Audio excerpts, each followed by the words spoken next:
Eco e Advogados Podcast Lab tem o apoio Abreu Advogados.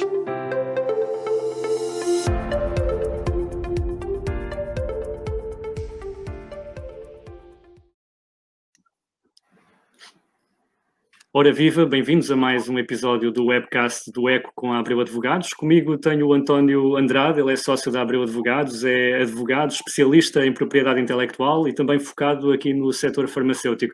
Nós vamos falar sobre um tema que toca-nos a todos nesta altura, a vacina para a Covid-19. António, eu começo por lhe perguntar se nós podemos definir aqui como plano base da nossa conversa, que efetivamente vai haver uma vacina para a Covid-19, alguns nos próximos meses. Muito obrigado. Antes de mais, esta oportunidade é ótima para esclarecermos o público relativamente às questões mais práticas da vacina, e essa sua primeira questão é fácil de responder. Vai haver vacina, porque as linhas de investigação neste momento apontam para isso e inclusivamente, uma das linhas de investigação já se encontra numa fase muito avançada, uma ou duas, aliás, e essas fases mais avançadas têm o nome de fase 3, portanto já é a última fase de ensaios clínicos e de testes que estão a ser realizados. Portanto, já se fez um caminho num tempo recorde, diga-se de passagem, porque de facto a urgência também assim o exige, e estas soluções técnicas, no fundo são soluções técnicas para um problema técnico, vão surgir. Agora é difícil estimar com precisão o timing, qual é o mês, qual é a data precisa em que a vacina vai ser completamente testada e, portanto, que está pronta a ser produzida à escala industrial.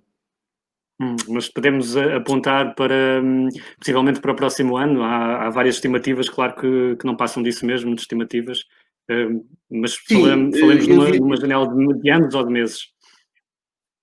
Eu diria que a perspectiva mais realista é de que possa surgir esta vacina completamente testada na primavera de 2021, num cenário, como digo, realista. Os especialistas nesta matéria dizem que não será possível antes, porque a fase 3 é uma fase de testes e ensaios que demora também algum tempo, e também há a questão da patente, que estará, em princípio, associada à vacina, e a questão da patente também, enfim, tem as suas tramitações administrativas, que também levam o seu tempo. Mas, como digo, num cenário realista, podemos contar com uma vacina à partida lá para abril, maio de 2021, muito embora também possam surgir surpresas, nomeadamente numa questão que tem a ver com a produção industrial. Aqui uma coisa é a vacina testada em laboratório e, no fundo, a produção feita à escala laboratorial. Outra coisa diferente é a produção à escala industrial. Muitas vezes essa produção industrial em medicamentos e em vacinas falha do ponto de vista da aplicabilidade industrial da invenção, portanto da patente, e isso também seria um revés para o processo, mas vamos ser otimistas. E havendo essa aplicabilidade industrial e, portanto, a suscetibilidade de produção da vacina à escala industrial, esse timing poderá ser aquele, como digo, mais realista. E já vamos tocar aí nesse aspecto também, porque de facto, já havendo uma vacina nessa primavera já seria uma boa notícia, mas na sua opinião, daquilo que conhece, quem é que acredita que poderá chegar lá primeiro? Há mais de uma centena, perto de 2 centenas de vacinas em desenvolvimento. Eu acredito que uma das que está mais avançada será da Universidade de Oxford. Exatamente.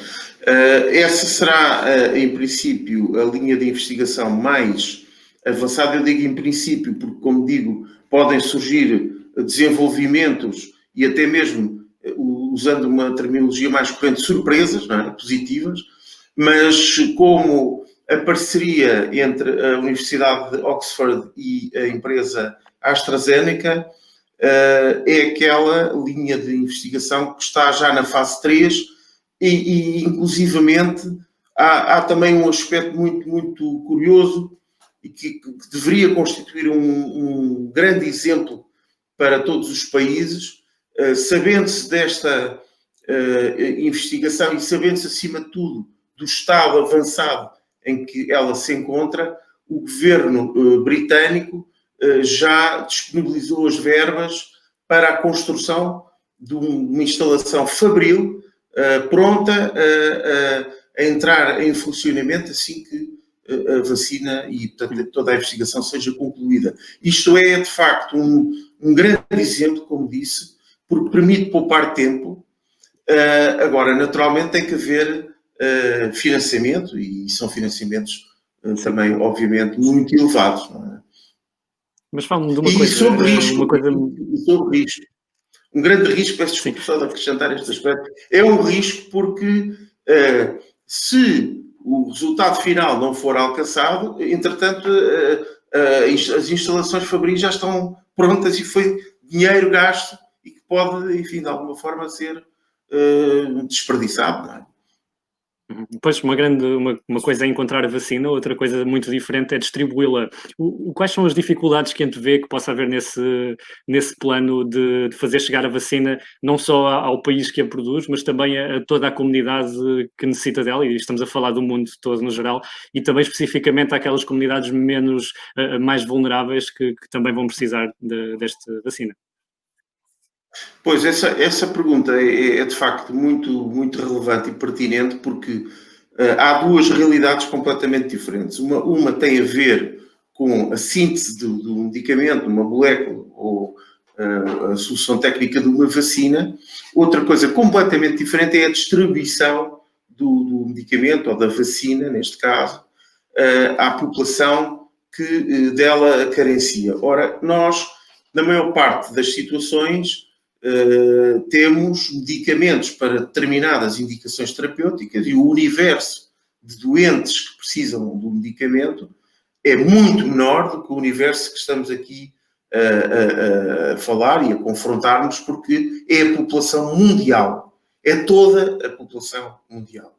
E isto levanta, desde logo, uma dificuldade na produção industrial, porque não à partida, mais uma vez usando à partida como cautela, não haverá uma produção industrial inicial que seja suficiente para fornecer a vacina a toda a população mundial. É impossível. Não há capacidade industrial para fazer isso. O que é que os governos e a Organização Mundial de Saúde podem fazer para acelerar o processo de distribuição?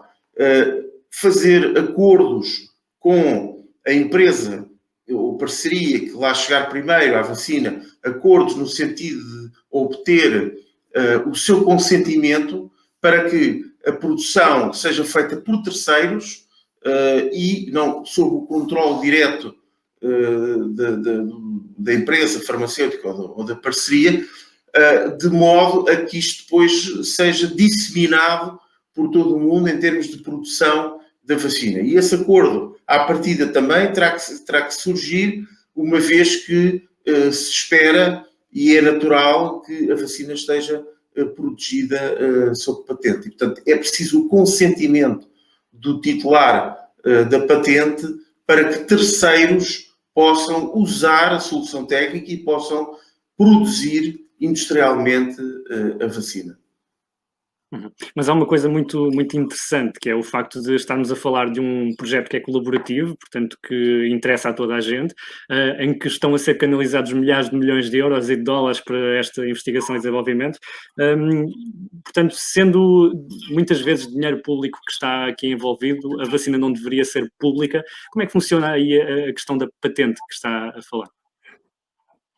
Bem, em condições normais, deverá haver uma patente, porque isto traz um benefício para toda a comunidade, para toda a população mundial. E que benefício é este? As patentes são, no fundo, um direito que assegura um exclusivo de mercado ao seu titular, um exclusivo que dura em Portugal 20 anos após a data do pedido. E esse exclusivo de mercado, que no fundo é uma situação de monopólio, tem como contrapartida para o Estado e para a população a divulgação científica do conteúdo da patente.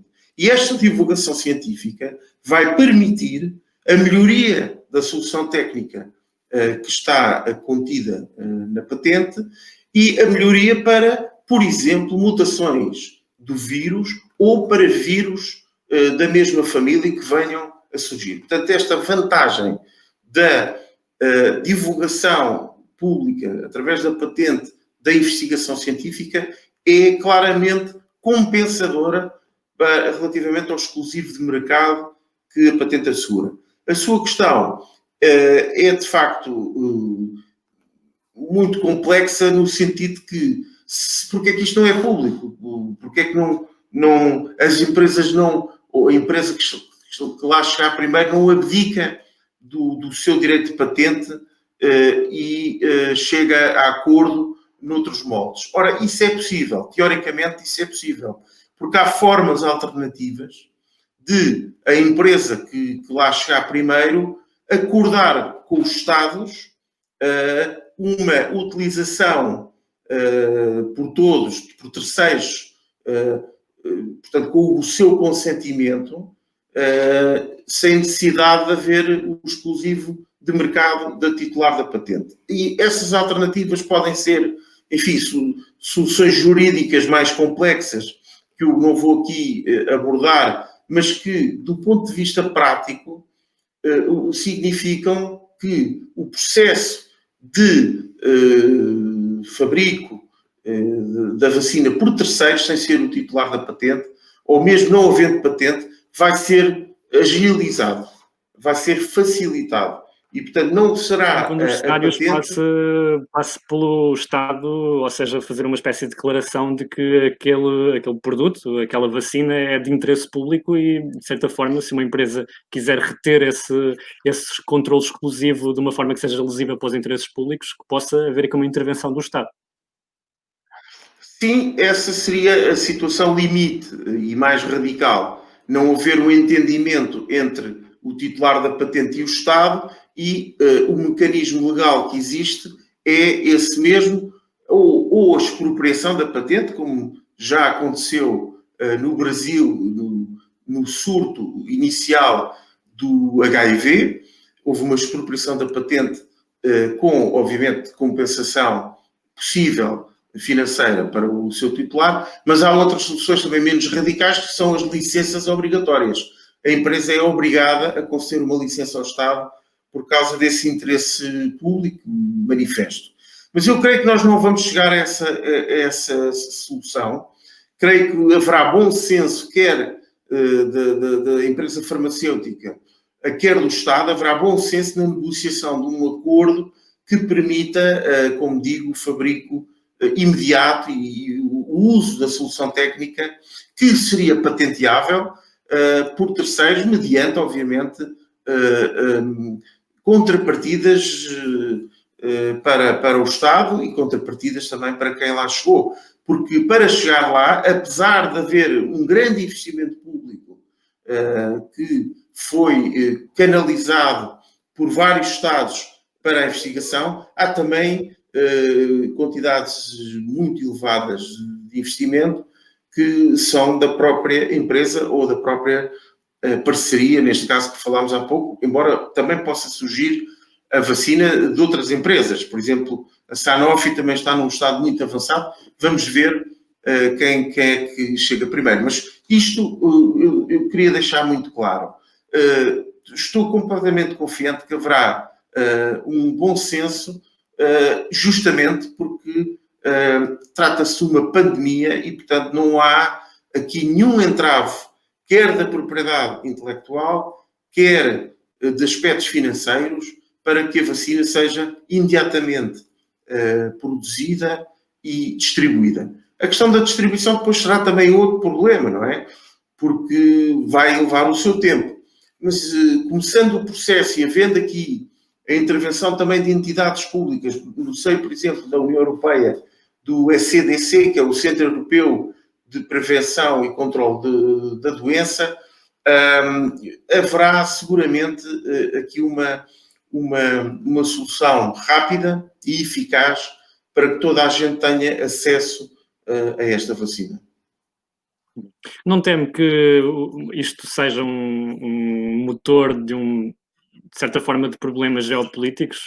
Estamos aqui a falar de um ponto de vista empresarial, de empresas ou entidades que desenvolvam uma vacina, mas o próprio país onde se insere esse desenvolvimento poderá querer usar esta vacina como uma moeda de negociação? Não teme que isso possa vir a acontecer? Por exemplo, numa altura de proteccionismo e numa altura em que há a tal guerra comercial sino-americana? Sem dúvida que esse é um cenário possível e, aliás, eu diria que já estamos a assistir com um antiviral que se tem revelado eficaz, que é o Remdesivir, e que, portanto, isto é público, e que toda a produção foi canalizada e comprada para os Estados Unidos da América, tratando-se de uma empresa norte-americana que é titular da patente do Remdesivir. Poderá, obviamente... A investigação foi levada a cabo por Oxford, não é? Curiosamente, sim, pronto. Enfim, aqui nós aqui na gíria dos especialistas em patentes falamos no My Country First, né? O meu país em primeiro lugar. E isso poderá ser uma tentação para muitos Estados, no fundo, querer primeiro abastecer as suas populações e depois os outros. Eu, enfim, vou também ser aqui otimista. Acredito que a intervenção também da OMS e da ECDC na União Europeia e, no fundo, a intervenção de todos os Estados e dos governos de todos os Estados permitam depois desbloquear situações dessas. Poderá, inclusivamente, haver, por parte da empresa farmacêutica, uma disponibilização da solução técnica a países que não têm condições de produzir a vacina ou de receber a vacina em tempo prioritário e ceder gratuitamente como uma ação humanitária, que é aquilo que nós, no fundo, estamos aqui a falar, uma ação humanitária que também, obviamente, vai beneficiar a reputação e a imagem da empresa que fizer isso. Porque, se ao contrário, a empresa ou o Estado revelar um proteccionismo que prejudica a população mundial, isso vai, mais tarde, ser lembrado por todos e vai prejudicar, no fundo, a boa-fé e a boa imagem pública ou do Estado ou da empresa que fizesse uma medida proteccionista dessa natureza. Portanto, haverá aqui, acho eu, um equilíbrio de interesses. O que mais interessa, acima de tudo, é que a vacina seja finalmente alcançada e estamos no bom caminho. É pelo menos as notícias que surgem.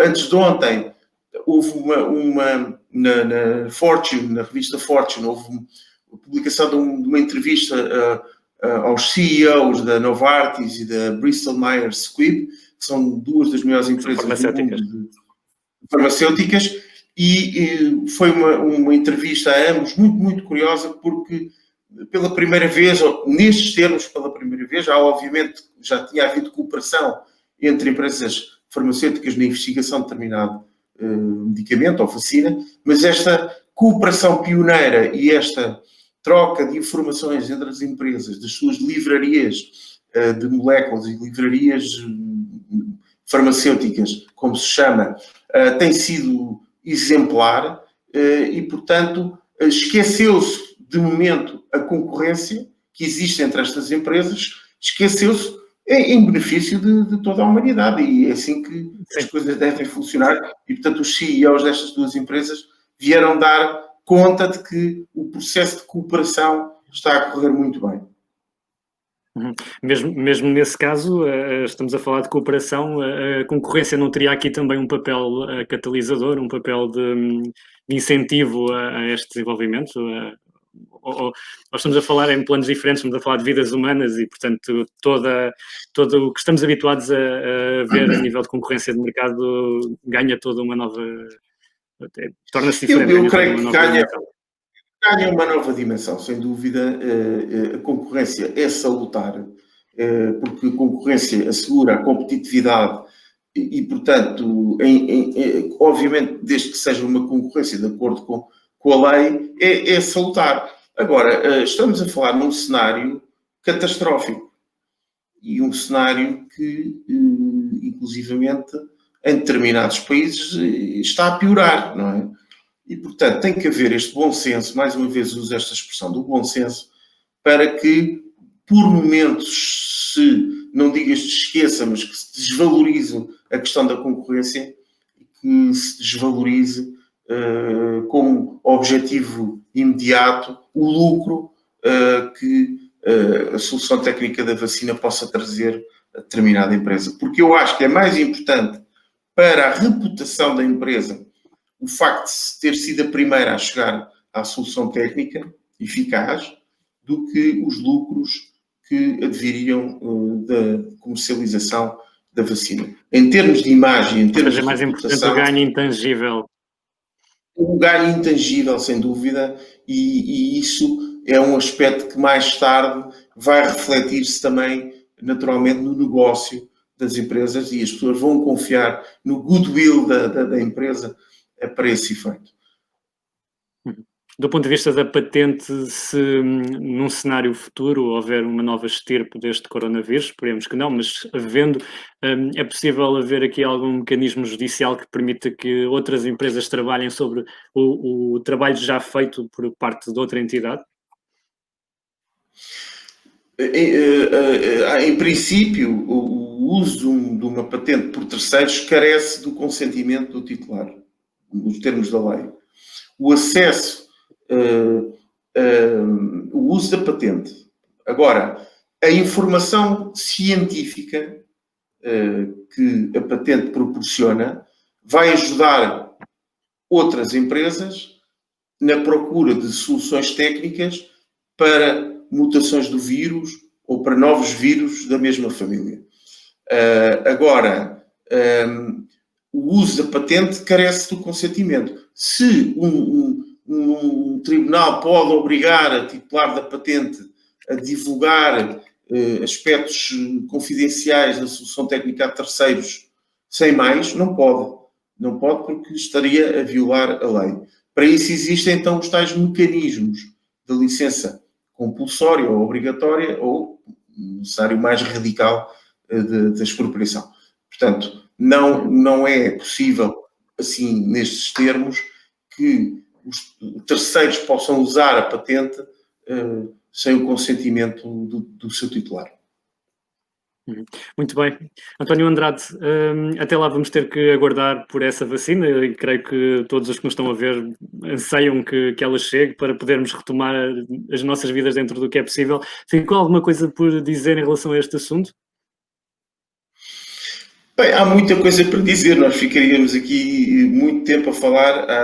Há obviamente aspectos jurídicos que eu procurei não desenvolver para tornar esta conversa mais útil à população em geral, para além desses aspectos jurídicos que, enfim, interessarão a uma comunidade mais restrita, há um aspecto que eu gostaria também de realçar, que é, apesar das consequências nefastas desta pandemia, isto pode trazer-nos lições para o futuro e lições, nomeadamente, na questão da saúde em geral. A saúde tem que ser a prioridade dos Estados e, por exemplo, o reforço da capacidade do ECDC, do Centro Europeu de Prevenção e Controle das Doenças, o reforço da indústria de cada país na área farmacêutica, tudo isso se vai tornar mais importante infelizmente por causa da pandemia, mas vai tornar-se mais importante a partir de agora. Há pouco nós organizámos um webinar em que convidámos oradores especialistas nesta matéria e um desses oradores, o Dr. Peter Vilax, da Ovione, disse que a Europa precisa de uma NATO para a saúde. Precisa de uma NATO, portanto, de um tratado internacional, porque nós tínhamos inimigos convencionais, tínhamos inimigos que eram, no fundo, forças militares, e agora temos novos inimigos. E este novo inimigo é muito mais perigoso do que qualquer outro. E, portanto, esta é a mensagem final que eu queria deixar. Reforço sério no investimento de todos os Estados na saúde e, obviamente, na indústria farmacêutica. E é de facto uma mensagem que tem sido transmitida também por várias frentes, casa roubada, trancas à porta, como se costuma dizer. António Andrade, muito obrigado por este momento. António Andrade, sócio da Abreu Advogados, ele é advogado, especialista em propriedade intelectual, focado no setor farmacêutico. Estivemos a falar sobre vacinação, mais concretamente a vacina para a Covid-19. Muito obrigado por nos ter acompanhado. Obrigado.